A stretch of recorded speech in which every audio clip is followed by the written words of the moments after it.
If Chinese history were condensed into 24 hours, this day would undoubtedly be full of twists and turns. At midnight, tribes formed tribal alliances, and Yu the Great established China's first slave dynasty, which was later overthrown by Shang Tang after just over 2 hours. In the chaos, Oracle Bone Script was born. As the day broke, Zhou Wuang led an expedition to overthrow the incompetent and extravagant King Zhou, establishing the Zhou dynasty and introducing the system of enfeoffment. However, even the most advanced system and planning could not withstand the extravagance of a foolish ruler. An hour later, the people revolted and violently attacked King Li of Zhou. At 7:30 a.m., the Eastern Zhou dynasty began, and in less than 2 hours, the spring and autumn period had come to an end. The Warring States period followed, with the emergence of the 7 warring states after an hour and a half of fierce fighting. This battle lasted for an hour and a half, and Qin Shi Huang unified the 6 states, bringing about the first major unification movement in Chinese history. However, just 5 minutes later, it collapsed due to tyrannical rule. At 11:19 a.m., China ushered in its first golden age, the Han dynasty. During this time, various schools of thought emerged, with Confucianism becoming the dominant ideology. On the international stage, Zhang Qian embarked on a mission to the western regions, and Princess Jiaojun married a Xiongnu chieftain, laying the foundation for a unified multi-ethnic country. At 1:17 p.m., the Eastern Han dynasty began, and within a minute, Cao seized power in the north, while Liu Bei, with the assistance of Zhao Zhuyan, emerged from obscurity in the south.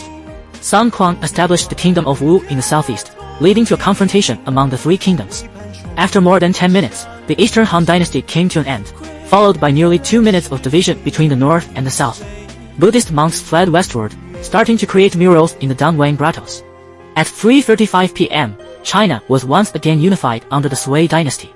Emperor Yang of Sui constructed the Grand Canal and established the imperial examination system, leading to the widespread dissemination of Chinese culture. Japan sent 5 missions to study in Sui China.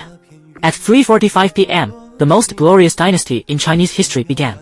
The era of the Zhenguang reign and the Kaiyuan era saw the rise of Empress Wu Zetian, with the brilliant detective Di Renjia assisting her.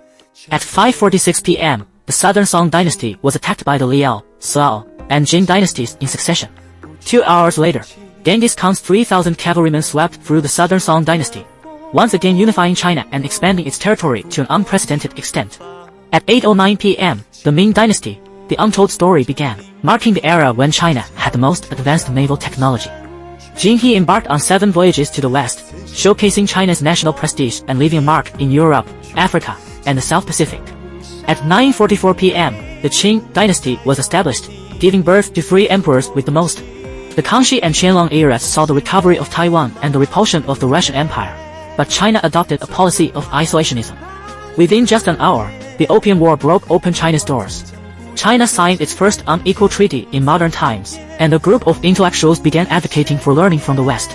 At 11:20 p.m., the 8-nation alliance invaded China, and China embarked on a path of humiliation and indemnity.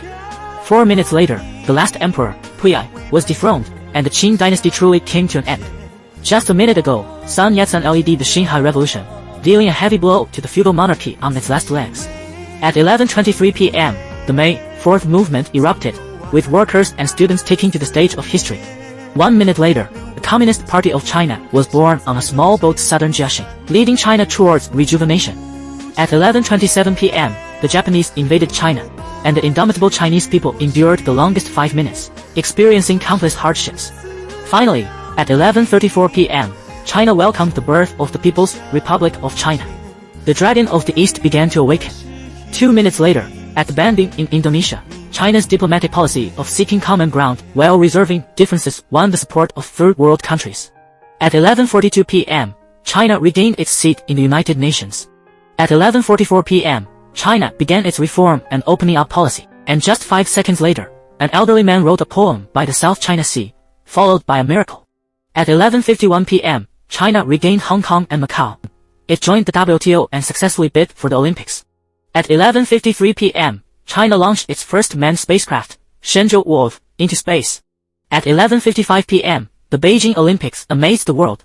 In the final 5 minutes, China, which had been humiliated and impoverished just an hour ago, leaped to become the world's second largest economy, and the Chinese dream is no longer distant.